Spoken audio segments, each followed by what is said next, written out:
क्या निर्णय लिया है? प्रेस कॉन्फ्रेंस का क्या है, मकसद क्या है?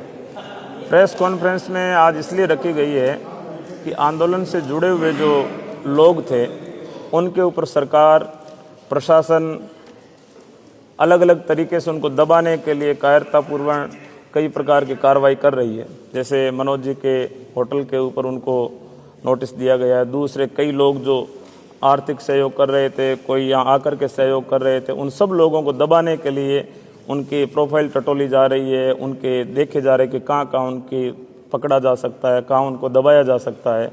यानी ऐसी नीतियों से, दमनकारी नीति से ये लोग दबने वाले नहीं हैं। यदि हम सब लोगों को आप दबा भी दोगे तो ये पूरे समाज के घर घर से लोग निकल करके आएंगे, घर घर से पर्यावरण प्रेमी निकलेगा। उन सबको कहाँ से दबाओगे? और अब तो आगे मुकाम का मेला आ रहा है और अब की बार मुकाम का मेला हम खिचड़ियों के नाम ही कर देंगे, क्योंकि हमने जब शुरुआत की थी तभी कह दिया था कि मेला अब की बार हमेशा एकादशी से शुरू होता है, लेकिन अब की बार मेला प्रतिपदा को शुरू हो गया था और 15 दिन हो गए यहाँ चल रहा है। लेकिन अब ये मेला अपने उफान पे आएगा और जब इतने उफान पे लोग आ जाएंगे तो फिर शहर की व्यवस्थाओं का क्या होगा। इसलिए प्रशासन को सोच लेना चाहिए और हमारी वाजिब सी मांग है उसको मान करके और जल्दी से जल्दी जो है इसके ऊपर निर्णय देना चाहिए। प्रशासन का ये कहना है कि संत जयपुर गए थे तो ये संतुष्ट होकर वापस आए थे। आखिर अगले दिन ऐसा क्या हुआ कि संतों को ये निर्णय करना पड़ा? जयपुर वाले में जो संभागीय आयुक्त ने पत्र दिया था, ये पत्र भेजा था एक बीकानेर जिला कलेक्टर को संबोधित करते हुए प्रतिलिपि भेजी गई थी रेवेन्यू सेक्रेटरी को, और वो कहा गया कि रेवेन्यू सेक्रेटरी के ऑफिस से कल जो है सोमवार होगा, वर्किंग डे होगा और पूरे जिला कलेक्टर्स को रेवेन्यू सेक्रेटरी भेज देगा।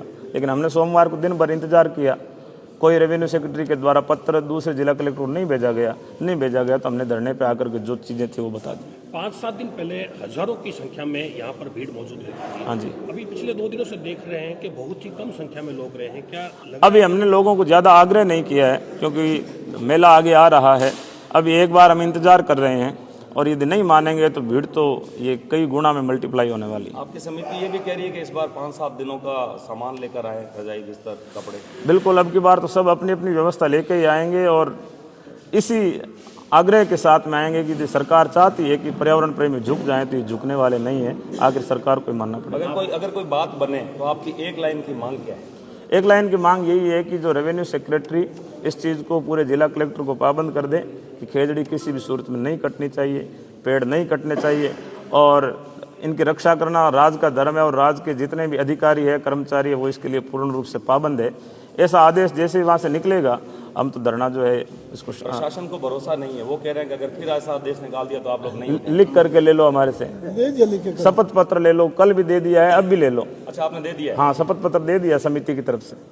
और कुछ लेना है तो और कुछ ले लो, एफिडेविट ले लो, लेकिन कहीं तो मानो। आप पे तो हमने इतनी बार भरोसा किया, एक बार आप भी कर लो। आपने अल्टीमेटम दिया एक दिन का आज? हाँ, आज शाम तक यदि हमारी मांगें नहीं मानी गई तो फिर शाम को जो हमारा निर्णय होगा वो बहुत ही एक अलग तरीके का होगा। शुक्रिया।